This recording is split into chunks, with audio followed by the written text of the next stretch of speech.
أعوذ بالله من الشيطان الرجيم بسم الله الرحمن الرحيم تبت يدا أبي لهب وتب ما أغنى عنه ماله وما كسب سيصلى نارا ذات لهب وامرأته حمالة الحطب في جيدها حبل من مسد۔ سورۃ اللہب کی تلاوت کی ہے۔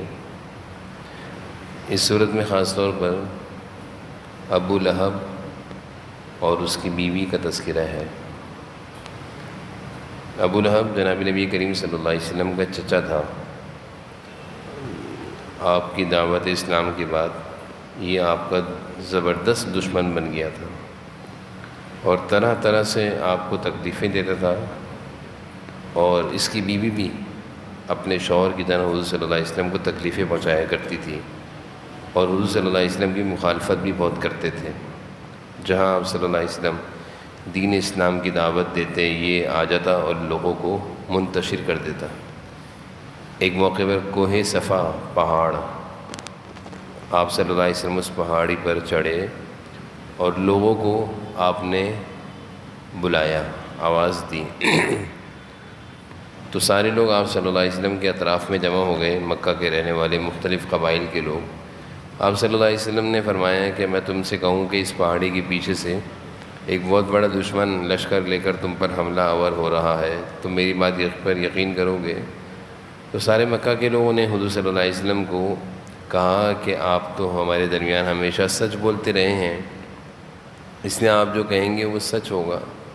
آپ صلی اللہ علیہ وسلم نے فرمایا کہ میں تمہیں اس سے خطرناک لشکر اور جہنم کی آگ اور جہنم کے لشکر سے ڈراتا ہوں۔ یہ آپ صلی اللہ علیہ وسلم کی پہلی دعوت تھی، دعوت اسلام، جو آپ نے مکہ میں کھلے عام مکہ کے لوگوں کو دی۔ اس مجمع میں ابو لہب بھی تھا۔ جب حضور صلی اللہ علیہ وسلم کی دعوت اسلام کو اس نے سنا تو اس نے کہا، ایک جملہ کہا، نعوذ باللہ، حضور صلی اللہ علیہ وسلم کی شان میں گستاخی کا ایک جملہ کہا، تبًّا لک لہٰذا جمعتنا، اور آپ صلی اللہ علیہ وسلم کی طرف اس نے وہ بربادی جو اس کے ساتھ لگی ہوئی تھی اور وہ ہلاکت جو اس کے ساتھ تھی، اس نے اس ہلاکت اور بربادی کی نسبت نعوذ باللہ آپ صلی اللہ علیہ وسلم کی طرف کی کہ بربادی ہو تمہارے لیے، کیا اس کام کے لیے تم نے ہمیں جمع کیا تھا؟ حضور صلی اللہ علیہ وسلم کو یہ گستاخانہ جملہ ابو لہب نے کہا۔ جناب نبی کریم صلی اللہ علیہ وسلم کی معمول ہمیشہ کی عادت تھی کہ آپ اس طرح کے جملوں کے جواب نہیں دیا کرتے تھے، آپ نے خاموشی اختیار کری۔ اللہ تعالیٰ نے ابو لہب کے اس بدتمیزی کا جملہ، اس کا جواب اللہ تعالیٰ نے دیا، اور اس کے جواب میں پوری یہ صورت اتار دی۔ اس نے کہا تھا تبًّا لک لہٰذا جمعتنا، اللہ تعالیٰ نے جواب میں کہا تبت یدا ابی لہب وتب، ابو لہب برباد ہو، اس کے ہاتھ برباد ہو، اور وہ خود برباد ہو چکا ہے۔ ایک طرف اللہ تعالیٰ اس آیت میں یہ فرما رہے ہیں وہ برباد ہو، اور وتب، اس میں اللہ تعالیٰ فرما رہے ہیں اسی آیت کے آخری جملے میں کہ وہ برباد ہو گیا ہے، اللہ تعالیٰ کی طرف سے اس کی بربادی آ گئی ہے۔ برباد ہونے کی صرف خبر نہیں دی بلکہ یہ بتایا کہ برباد ہو چکا ہے۔ چنانچہ ایسے ہی ہوا کہ بدر کے واقعے کے چند دن بعد، یعنی 7 دن بعد، اسے طاعون جیسی ایک گندی بیماری لگی جس میں اس پر ایک دانہ نکل آیا، اور وہ بیماری ایسی تھی، عرب کے لوگ مشرکین، ان کے ہاں اس طرح کا عقیدہ تھا، چھوت چھات کا عقیدہ، لگ لگانے کا عقیدہ، جیسے ہمارے ہاں کرونا کی بیماری میں ہو گیا تھا، لوگ ایک دوسرے سے بھاگتے تھے، اسی طرح یہ مشرکین میں بہت زیادہ تھا۔ تو اس کے گھر کے لوگوں نے اس کو گھر سے نکال کر دور دراز کسی جگہ ڈال دیا کہ یہ بیماری ہمیں نہ لگ جائے، اور کسی نے بھی اس کو ہاتھ نہیں لگایا، نہ ہی کوئی اس کو ہاتھ لگاتا تھا کہ اگر ہم ہاتھ لگائیں گے، اس کے قریب جائیں گے تو ہمیں نہ بیماری لگ جائے۔ تو یہ گھر سے دور ایک ویرانے میں تڑپ تڑپ کر مرا، اور پھر اس کی لاش میں سخت بدبو پڑ گئی، تو لوگوں نے مکہ کے لوگوں نے دور سے مزدوروں کو بلایا، یعنی اس کی اولاد بھی قریب نہیں گئی، اور لکڑیوں کے سہارے ایک گڑھا کھودا اور دور سے اس کو ایک گڑھے میں دفن کر دیا۔ تو یہ اللہ تعالیٰ کی طرف سے جیسے یہ صورت میں اس کی ہلاکت کا بتایا گیا تو فوراً ہی اس کی ہلاکت آ گئی۔ تبت یدا ابی لہب، ابو لہب اس کا لقب تھا، نام اس کا عبد العزیٰ تھا۔ ابو لہب کہتے ہیں عربی میں شعلے کو، شعلہ، انگارہ۔ یہ بھی چہرہ اس کا سرخ تھا، لال تھا، اس نے اس کو ابو لہب کہتے تھے کہ شعلے کی طرح اس کا چہرہ ہے، لال سرخ۔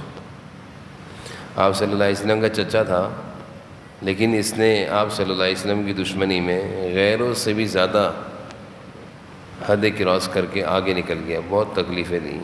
بہرحال اس کا انجام بھی برا ہوا اور دیکھا سب نے۔ آگے اللہ تعالیٰ فرما رہے ہیں ما اغنا عنہ مالہ وما کسب، اس ابو لہب کو اپنی مال پر، اپنی دولت پر، اپنی کمائی پر، اپنی اولاد پر بڑا ناز تھا، اور جتایا کرتا تھا میں تو بہت مالدار ہوں، میری تو بڑی اولادیں ہیں، اور میرے تو بڑے، یہ سب کچھ میرے بہت کام آئے گا۔ اللہ تعالیٰ فرما رہے ہیں اس کی دولت اور اس نے جو کمائی تھی دولت اس کے کچھ کام نہیں آیا۔ ما اغنا عنہ مانے کوئی فائدہ نہیں پہنچایا، مالہ اس کے مال نے، وما کسب جو کچھ اس نے کمایا تھا، یعنی اس نے جو مال کمایا تھا اس مال نے نہ اس کو دنیا میں کوئی فائدہ دیا اور نہ ہی اس کا یہ مال اس کو آخرت میں کچھ فائدہ دے گا۔ سیصلی نارا ذات لہب، اس آیت میں اللہ تعالیٰ اس کی آخرت کی سزا کو بیان فرما رہے ہیں کہ دنیا میں تو اس کا حال سب نے دیکھ لیا کہ ایک گندی بیماری لگی اور بیماری میں تڑپ تڑپ کر مرا سڑا۔ آخرت میں کیا ہوگا؟ سیصلی نارا، نار کہتے ہیں جہنم کی آگ، وہ بھڑکتے ہوئے شعلوں والی آگ میں داخل ہوگا۔ سیصلی، وہ داخل ہوگا کون سی آگ میں؟ ذات لہب، شعلوں والی آگ میں داخل ہوگا۔ اور پھر آگے اللہ تعالیٰ فرما رہے ہیں وامرأتہ، اس کی بیوی بھی، اس کی بیوی ام جمیل تھی اس کی بیوی کا نام ام جمیل تھا۔ یہ بھی حضور صلی اللہ علیہ وسلم کی دشمنی میں اپنے شوہر کے ساتھ برابر کا حصہ لیتی تھی۔ عموماً ایسا ہی ہوتا ہے، باپ اگر برا کرتے تو بیٹے بھی باپ کے ساتھ لگ جاتے ہیں، شوہر اگر غلط راستے پر ہو تو بیوی بھی اس کا ساتھ دیتی ہے۔ تو یہ بھی بد نصیب اپنے شوہر کے ساتھ اسی کام میں لگی ہوئی تھی۔ اچھا، اس کا کام کیا تھا؟ جو راستہ جناب نبی کریم صلی اللہ علیہ وسلم اختیار فرماتے ہیں آنے جانے کے لیے، اس راستے میں ایک کانٹے دار لکڑیاں بچھا دیا کرتی تھیں۔ صرف مقصد کیا تھا؟ حضور صلی اللہ علیہ وسلم کو تکلیف دینا، ستانا، پریشان کرنا۔ اور آپ صلی اللہ علیہ وسلم اللہ تعالیٰ کی طرف سے اتنے اعلیٰ اخلاق پر فائز تھے کہ آپ کانٹوں کی جھاڑیوں کو ہٹاتے تھے، راستہ بنا کر چلے جاتے تھے، کچھ بھی نہیں کہتے تھے۔ اس کا یہی معمول تھا۔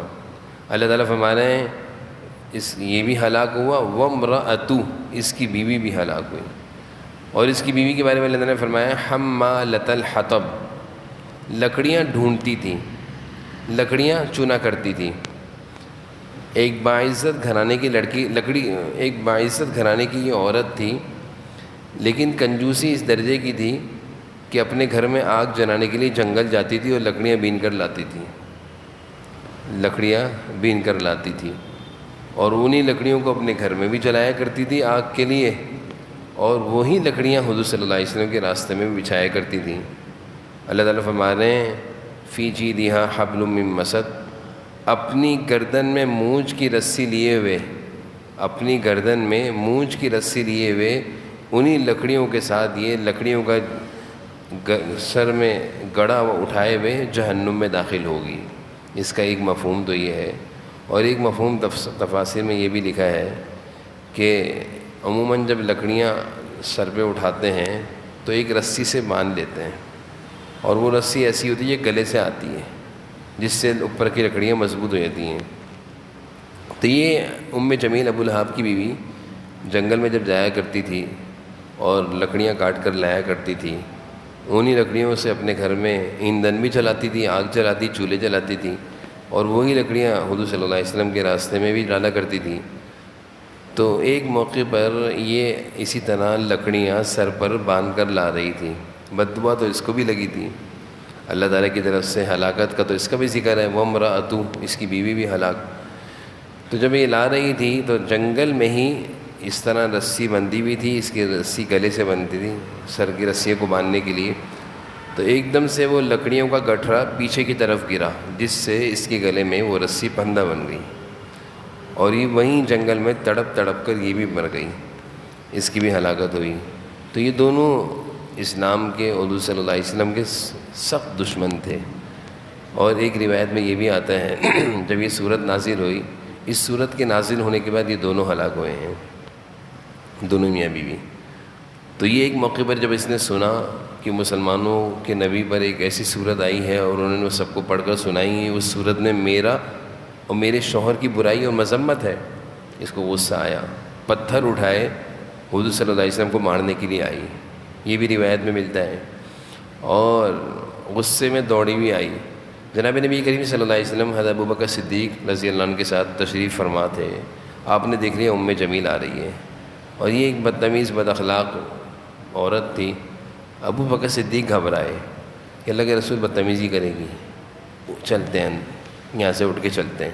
آپ نے فرمایا ابوبکر پریشان نہ ہو، یہ مجھے دیکھ نہیں سکے گی، یہ مجھے دیکھ نہیں سکے گی۔ ایسے ہی ہوا، آئی حضور صلی اللہ علیہ وسلم وہیں تشریف فرماتے، حضرت ابوبکر سے کہنے لگی کہاں ہیں وہ تمہارے ساتھی، کہاں ہیں وہ تمہارے ساتھی جو کہتے ہیں کہ میرے پر ایک صورت اتری ہے اور اس صورت میں میری اور میرے شوہر کی برائی ہے، مذمت بیان کی ہے، کدھر ہیں وہ؟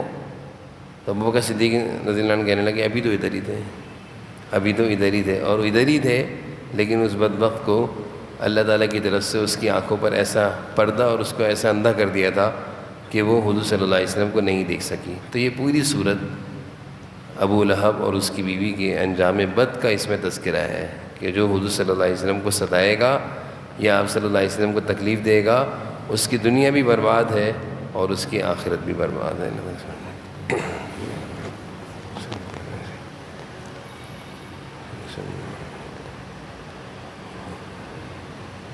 صلی اللہ علیہ وسلم۔